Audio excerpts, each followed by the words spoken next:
We need to talk about the latest One Piece drama. Two people have been arrested in Japan for leaking One Piece chapters, and we're going to go over who, why, how, and what impact this has on the future of online One Piece content. Let me tell you, this case, it takes some weird twists. This isn't your stock standard case of internet piracy. No. This is a situation involving nefarious corporate betrayal with a high profit motive, all centered around our beloved fictional pirate comic. So the following details come from an NHK article, the important ones of which have been translated by Sandman on Twitter, and I'll leave a link to both in the description, but let's begin. Today, two foreigners in their 30s were arrested in Tokyo for posting Shonen Jump manga on the internet before release date. Two people, including a Tokyo-based company owner, were arrested by the Kumamoto Prefectural Police on suspicion of violating the Copyright Act by posting images of manga magazines on the internet before they were released. According to the police, the two denied some of the charges, saying they did not publish the images. Now, obviously, we don't know every detail of this case, and we likely never will, but the Japanese legal system, well, it's one that doesn't tend to act unless there's beyond a shadow of a doubt of guilt. And I'll explain further after we read some more details. According to an investigation by the police, the two suspects were arrested for the following. In March last year, they posted on the internet without permission image data of a popular manga serialized in Shueisha's magazine Weekly Shonen Jump a few days before its release, making the data available for viewing. On the 31st of the last month, he was suspected of violating the Copyright Act by using a smartphone to photograph and reproduce an image of a manga magazine 5 days before its release. The two had obtained magazines at a store in Tokyo prior to their release date. The police believe there may be other people involved and are investigating the details of the operation. Shueisha, the company that received the damage, commented on the arrest of the suspects. "We hope that the police's clarification of the spoiler route will help prevent further damage in the future. We will continue to take all possible measures to protect the rights to the works that the authors have put their heart and soul into, and to ensure that the readers can enjoy the manga in an appropriate manner." Alright, great. So what does this all mean? To explain that, we need to get into the nitty-gritty of how One Piece spoilers work. Not just spoilers, but One Piece spoilers, leaks, and scanlations. Those are three things that often gets conflated as being the same thing. They're not. They're three completely different concepts published and propagated by different entities. So it all starts with this: Weekly Shonen Jump, a magazine anthology that publishes One Piece weekly, along with a whole ton of other series, like your Bold Dragons or your more Bold Dragons. I thought this was a different series when I picked it up, but there were definitely others. These magazines contain the latest chapters of a plethora of series, and they go on sale on Mondays in Japan, which also coincides with the digital release of new One Piece chapters, which go live at midnight on Mondays Japanese Standard Time. The digital release is lined up with the physical release because if the digital came out earlier, then there'd be no incentive to buy the physical magazine, because all of the content is already available in a much more convenient place, and look, arguably still is. Because according to sales data, yes, physical sales are reducing at a fairly standard pace every year, whilst digital sales are increasing, but physical sales are still king in Japan. For example, there was an article on Crunchyroll in 2022, I believe, that reported the sales of Weekly Shonen Jump as being about 2 million copies a week. So approximately 1.3 million of them were these chunks and physical copies, whilst the other 700,000 were digital. So one day it is going to make a lot more sense to switch to that purely digital distribution, but it is not this day. And that's really where this whole problem spawns from. In order for stores to have the physical copies of the magazine to be released on Monday, these stores obviously need to receive that stock well in advance. And because Saturday and Sunday are the days that precede Monday, those magazines will generally be delivered to the vast majority of stores on Thursday and Friday of the previous week. So you've got yourself a situation where 1.3 million of these magazines are floating all around Japanese society. They're out there 3 to 4 days before the official release, and so all that needs to happen is for one of them to slip into the wrong hands. And then what happens is those wrong hands scan the pages and sell them to online translation groups who clean them up, translate the text, and release them in what is known as a scanlation, which are hosted on websites with ads that generate those groups' revenue. So the whole thing is very much a business endeavor, which it didn't used to be. Back in the day, people used to translate One Piece because we just didn't have an English release. At least not really. Back when I first started reading, the manga was publishing Any Slobby Weekly, and the latest English volume we had was covering the Arlong arc, and there was no digital version available at all. So people would create scanlations to provide content of the series they love without a profit motive, because there was just no legal way to get it. There's two other reasons for this. One is because back in those days, there wasn't an easily accessible e-commerce structure to really set up that kind of business. But secondly, there just weren't that many people reading One Piece, at least not in the West. And only a fraction of them were invested to the point of reading scanlations weekly. But these days, I know from my own polling that statistically, 90% of my audience read scanlations, and this channel averages around 1.5 to 2 million unique viewers every month. So that 90% is a lot of eyes on those scans. And that's just this channel. I by no means have a monopoly on the One Piece Piece fanbase. It goes far beyond what's happening here. So that's a staggering amount of weekly ad revenue up for grabs by scanlation groups, publishing chapters early and funneling those eyes to their platforms. Here's the big twist though. Shueisha, the publisher of Weekly Shonen Jump, doesn't care about these scanlations. Well, doesn't care is probably the wrong term. The more correct term is that the company is tolerant of these activities because they know that with their business model, it's impossible to prevent. When every convenience store in Japan has the magazine 3 to 4 days early, you're not gonna have any luck locking that down. In fact, to demonstrate how tolerant Shueisha are, look, I'm not gonna name any names, but I do know that there are former scanlators who now actually work for Shueisha, so they definitely have an understanding of the field. In fact, Stephen Paul, the official Viz translator, he got his start doing his own fan translations of the first 50 or so volumes of One Piece and posting them online for free. So that does beg the question, what's so different about these two individuals who were arrested? Well, it's because these two were actually involved in something far more nefarious, which made them significantly easier to track down. Because Shueisha may turn a blind eye to scanlations, but what they do care about a lot are the spoilers and leaks that come out even earlier than the scanlations. Again, the article mentioned 5 days before the official release. Sometimes it's 6 days, which is possible because the company has select special trusted business partners that receive copies of Weekly Shonen Jump even earlier than the regular stores. And by earlier, I mean we're talking Tuesday, Wednesday Japan time, which for the last year and a half is how One Piece has been gradually releasing. On Tuesdays, tech spoilers make their way to the internet. These are usually written summaries of major events that happen in the chapter. Then on Wednesday, leaks make their way to the internet, which are generally like poor quality phone photos that are uploaded, or in many cases, photos are taken of the entire chapter. And then on Thursday, Friday is when the scanlations happen. So can you see the distinct separation between these three groups? The people who provide written spoilers have some sort of either special access or industry insider access to view the magazines and report brief summaries of what they see. Whereas the people who provide visual leaks are members of the trusted business partners who get their magazine super early, and the scanlations come from the stores that can get the magazine at a regular early time, so that it can go on sale first thing Monday morning. I know it's a lot to take in and it can get a bit confusing, but the two people who were arrested belong to the second group, the super early trusted partners who were leaking images. Although there's some nuance here as well, because as stated earlier, according to the police, these two individuals deny that they published some of the images, and that may actually be true, but they still definitely sold and or provided the images to others to post online. And it's not difficult to find out who these people are because in their infinite genius, they often decide to watermark all of the leaked images with their Twitter handles, because a lot of this practice isn't just about making money, it's about building that sweet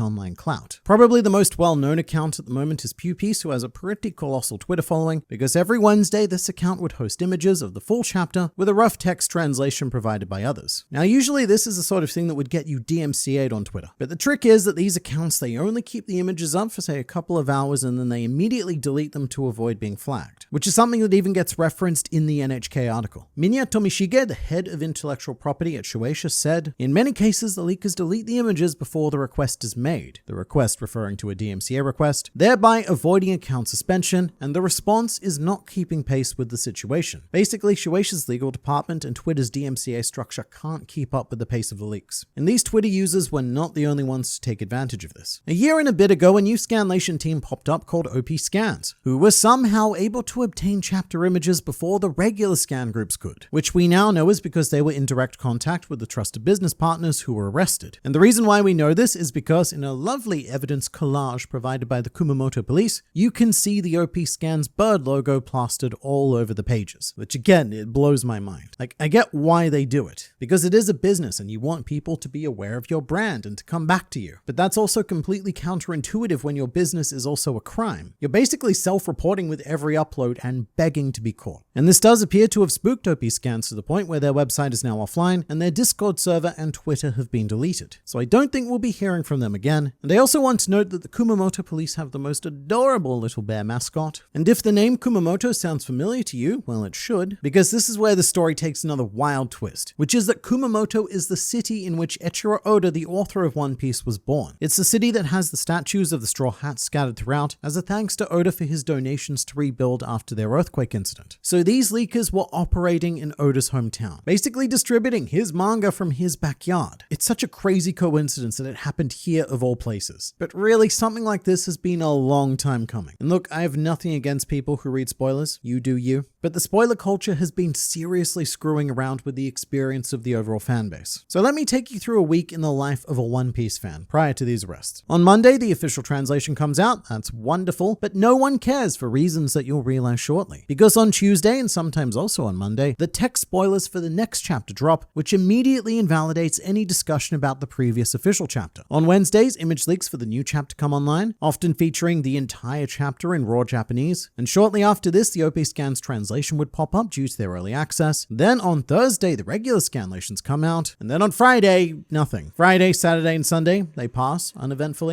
And then, and only then, is the official translation released on Monday, which comes after 2 rounds of spoilers and 2 rounds of scanlations. And by the time the official is out, the majority of people have had their fill of this One Piece chapter and are sick of talking about it. They want to move on, which they get to because it's only made worse when the spoilers for the next chapter pop up not even 24 hours after the official comes out. And what it does is fracture the fan base because everyone is experiencing the new chapter differently. You've got the people reading the official translation, you've got people reading the regular scans, you've got people who only read the early scans, and very bizarrely but truly, you've got people who only keep up with One Piece through the spoilers alone. So you've got a fractured fan base of at least 4 different groups who are all experiencing the same media in distinctly different ways. And I can usually tell exactly which group you belong to based on comments I receive, because I often hear people saying, hey, you forgot to talk about this, which always turns out to be a weird translation by one of the scan groups that wasn't cross-referenced with the others or the official. There was one recently with, I think it was OP Scans, deciding to translate Dragon's dialogue weirdly and referring to Kuma going after the quote instinct fragment, which resulted in a bunch of hastily put together theories about what exactly this instinct fragment could be and how it could change the course of the entire series. But as it turns out, in the second, more regular scans, and in the official translation, Dragon was just saying, where would Kuma's instincts take him, Ivankov? But of course, when I published my video on it, I got far too many comments saying, hey bro, you forgot to talk about the instinct fragment. How could you miss that? It was in quotation marks and everything. It was so obvious. You are such a bad reviewer, internet man. So I think the best that's going to come out of this from a fanbase perspective is that we're eliminating one of these groups, and even though 3 fractured groups do still remain, at least it becomes one stop easier for us all to understand each other and discuss this amazing series that we all love. So that's the other thing I should go over. The actual impact of these arrests on One Piece content going forward. Because I think a lot of people who are super anti-scans are celebrating a little bit too early. And on the other side, a lot of pro-scan people are calling the end of days a little bit too quickly. As I mentioned before, Shueisha is not on a quest to remove all scans from the internet. They may not approve of them, and fair enough because it's their IP being distributed illegally, but they do tolerate them within the bounds of the business ecosystem in which they operate. So as long as One Piece is primarily distributed through physical media,